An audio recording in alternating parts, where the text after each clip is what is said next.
자, 지금부터는 김승배 한국산업기상협회 본부장 그리고 정은혜 기자와 함께 태풍에 대해서 이야기 나눠보도록 하겠습니다. 어서 오십시오. 네. 자, 제주항공은 벌써 항공편이 오전부터 모두 결항된 상태입니다. 네. 태풍 타파의 위력이 때문에 이렇게 된 것 같은데 태풍 타파의 위력 어느 정도 됩니까? 네. 지금 당연히 공항엔 비행기 뜨고 못 내리죠. 네. 그래서 이제 그런 건데 이 태풍 타파가 이제 뭐 유난히 강한 슈퍼 태풍급은 아니고요. 강도는 강하고 중형급이니까 지난번 그 태풍 링링이나 근데 이제 그때는 진로가 서해상으로 잡았고 중심이 네. 지금은 제주도 동쪽으로 해서 대한해협으로 잡았는데 예. 이런 진로를 밟게 되면 그 태풍이 우리나라 뭐 오른쪽엔 다행히 안 들지만 그러나 그럼에도 불구하고 이 태풍의 강풍과 많은 비는 엄청난 위력을 줄 겁니다. 이와 유사한 진로 과거 보니까 2004년도 태풍 매미가 있었어요. 네. 그게 뭐 물태풍 이랬거든요. 2016년도 태풍 차바, 예. 작년에 태풍 콩레이. 예. 차바는 10월 5일 날 우리나라 남해했고 콩레이는 10월 6일 날. 그 매기는 이제 8월 달, 8월 29일인가 그랬거든요. 예. 물론 시기가 약간 다르지만 특히 지금 늘 말하는 우리가 말하는 가을이 좀 태풍이다. 이제 이게 문제가 되는 거죠. 자, 이제 특히 비를 많이 가지고 오는 이유가 어디 있다고 보십니까? 네, 태풍이 몰고 온 거대한 비구름이 우리나라 상공에 자리 잡은 그 찬 공기와 부딪히면서 지금 더 강하게 이렇게 발달할 것으로 보입니다. 예. 알겠습니다. 자, 그럼 아까 조금 전에도 말씀해 주셨지만 링링과 한번 비교를 한다면 어떤 차이가 있는지 조금 더 말씀 좀 부탁드립니다. 그 링링은 그때 태풍의 중심이 서해상으로 지나면서 태풍이 어떤 원형을 가지고 있는데 중심의 왼쪽에가 강한 비구름이 발달해서 그 비를 바다에 거의 쏟았고 네. 오른쪽은 태풍치고는 그렇게 비가 많은 양을 기록하지는 않았거든요. 네. 뭐 제주도는 바람이 많이 불었었죠. 바람이 강하게 불었죠. 네. 그 최대 순간 풍속으로 매미 때 초속 60m로 순위를 매기면 한 5위 정도가 랭크될 정도로 52.4m 최대 순간 풍속. 이 정도면 시속으로 말하면 한 160km 정도 되거든요. 네. 당연히 차가 전복되고 크레인이 넘어가고 뭐 이런 정도의 위력인데 크레인이 넘어갈 정도. 그래서 태풍 링링 때 할머니가 바람에 날려서 벽에 부딪혀서 사망을 하는 그 정도로 그만큼 이제 기력이 약한 이제 네. 이번 태풍도 역시 마찬가지로 당연히 불필요한 외출은 삼가야 되고요. 네. 뭘 고치러 나간다고 나갔다가 또 피해 나고 뭐 이러면 안 되는 거죠. 우리가 태풍이 왔을 때 늘 준비해야 될 재산 피해는 인간이 이제 준비를 다 했거든요. 배도 묶어놓고 다 했는데 네.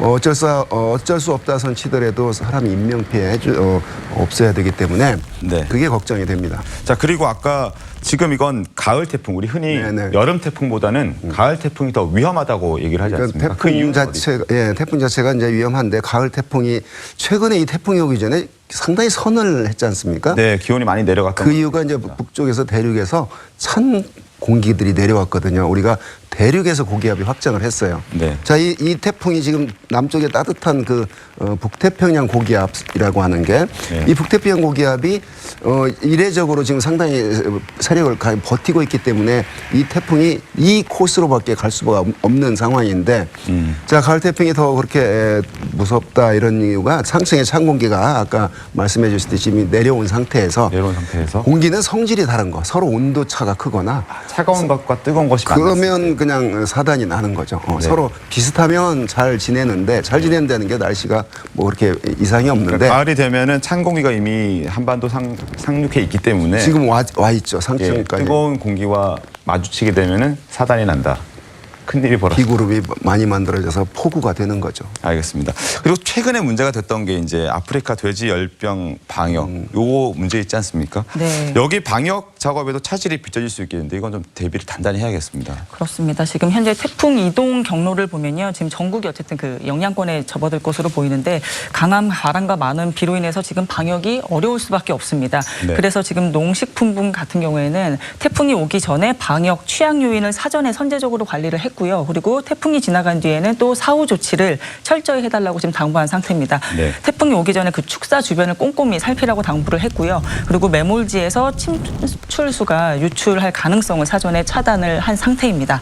그리고 태풍이 지나간 후에는 축사 주변에 뿌려둔 그 생석회가 내려가서 소독 효과가 떨어지기 때문에 생석회를 다시 촘촘하게 뿌리고 또 농장 주변을 대대적으로 소독한다고 밝히고 있습니다. 네, 그렇군요. 네. 자, 2주 전에는 태풍 닝닝으로 농가와 양식장 피해가 굉장히 컸습니다. 그렇죠. 예. 역시 태풍이었으니까요. 그 피해가 뭐 복구되기도 전에 또 다른 태풍이 오는데 다행히 똑같은 진로로 지나가는 건 아니기 때문에 네. 그때 태풍이 서해상으로 지날 때 상대적으로 이 동쪽은 그나마 네. 태풍치고는 나았거든요. 이번에는 이제 동쪽으로 치우시니까 이제 서쪽이 서울 쪽이 이 태풍의 중심에서 멀기 때문에 네. 그나마 다행인데 어찌 됐건 서쪽으로 한번 동쪽으로 한번 그냥 양쪽을 다 그냥 치는 격인데 네. 그 큰 피해가 우려가 됩니다. 네. 그 제일 큰 피해가 우려되는 가을 태풍이 더 큰 피해를 주는 게 네. 수확기를 앞둔 농작물이거든요. 또 지금 벼가 이제 누렇게 익어서 수확을 앞두고 있는데 간판이 날아가는 마당인데 과일이 달려 있을 수가 없잖아요. 네. 예, 그래서 이제 더 큰 피해를 주고 또 지금 그 벼가 다 익어가는데 네. 또 이 침수가 되면 그래서 이 가을 태풍이 더 상심이 큽니다. 알겠습니다. 자, 그리고 지금 태풍의 경로가 어디쯤에 있고 또 앞으로 이제 경로는 어떻게 예상을 해야 됩니까? 지금 이 시간 중심이 제주도 남쪽에 있거든요. 약 한 200km 정도. 네. 자, 그래서 아직 제주도까지 도달한 건 아닌 아니 상황입니다. 태풍의 반경이 한 300 적어도 50km. 예. 뭐 이쪽은 한 270km. 하여튼 그 태풍권에는 제주는 들어가 있죠. 들어가 있습니다. 예. 그런데 이제 중심으로 갈수록 더 강해지는 거죠, 바람이. 네. 중심에서 뭐 200km 떨어져 있느냐, 100km 떨어져 있느냐, 50km 떨어져 있느냐가 바람의 강도가 차이가 나는 거죠. 현격한 차이가 나는 그렇죠. 거죠. 예. 그런데 지금은 태풍의 이제 그 본류의 앞부분에 들어선 것으로 보여집니다. 화면으로 보면. 네. 그래서 오후 한 3시경. 3시경. 그러면 이제 중심이 그 제주도 오른쪽으로. 제주도를 상륙하지는 않을 것 같아요. 네. 만약에 제주도를 상륙하면 태풍으로서는 오히려 더 그 한라산이랑 거대한 그냥 돌뿌리를 만난 격이니까 세력이 약해질 수도 있고. 그런데 그럼에도 불구하고 그렇게 중심이 안 가는 왼쪽 날개가 스치는 거잖아요, 지금. 네. 그러면 그 한 2,000m, 1,900 몇 미터의 산 이 돌뿌리가 되기 때문에 네. 이 태풍이 좀 약간 지금보다는 지금 바다 위를 지나는 것보단 휘청하는 건 분명한데 네. 그럼에도 불구하고 갑자기 약해지진 않을 겁니다. 네. 이 우리나라 남해안 부산까지 오후 한 저녁 9시 어제 뭐 12시 사이가 이 부산 쪽 지날 것으로 보이는데 한라산에 한번 스치고 그러면서 네. 조금은 힘은 잃겠지만 네. 그럼에도 불구하고 초속 한 35m 불던 게 한 초속 30m 이런 거거든요. 30m 초속 30m면 사람이 날아가 거의 비슷한 우리는 그렇게 초속 태풍이라는 기준이 초속 17m 이상이 태풍입니다. 네. 그런데 강풍의 기준이 초속 14m거든요. 3배가 넘네요. 30m를 하더라도. 그렇죠. 초속 30m를 하더라도. 그러니까요. 그런데 예전에도 그런 이 뭐라고 해야 되죠? 체험해 볼 수 있는 곳이 있지 않습니까? 태풍이나 태풍 바람. 강풍 같은 것들. 그 항우이안 우주연구소인가요? 네, 그 로켓 저도 거기서 30m를 해봤는데 그 안에 윈드 터널에서 서봤죠. 네, 서 있기가 힘들더라고요. 그러니까 20m, 30m 이런 실험을 하는데 네. 한 15m 이상이면 우산이 뭐 당연히 날아가고요. 네, 뒤집히고. 이렇게 걷기 힘들 정도, 한 네. 초속 30m 되면 뭐 그 사람 힘에 따라 다르겠지만 이게 서 있기도 힘든 정도. 링링 때 할머니가 날아갔잖아요. 그래갖고 그런 피해가 나는데 50m 이렇게 불면 지난 링링 때 흑산도의 초속 52.4m 불 최대 순간 풍속 휙 부는 바람을 최대 순간 풍속이라고 하고 10분간 계속 부는 걸 이제 우리가 말하는 풍속 이렇게 말하는데 10분간 계속 바람이 불기가 어렵잖아요. 네. 그런데 위험한 건 최대 휙 부는 최대 순간 풍속이거든요. 그럴 때는 크레인도 넘어갈 수 있는 속도다. 2003년도 태풍 매미 때 그걸 뭐라고 그러죠? 그 큰 골리앗 크레인이라고 하나요?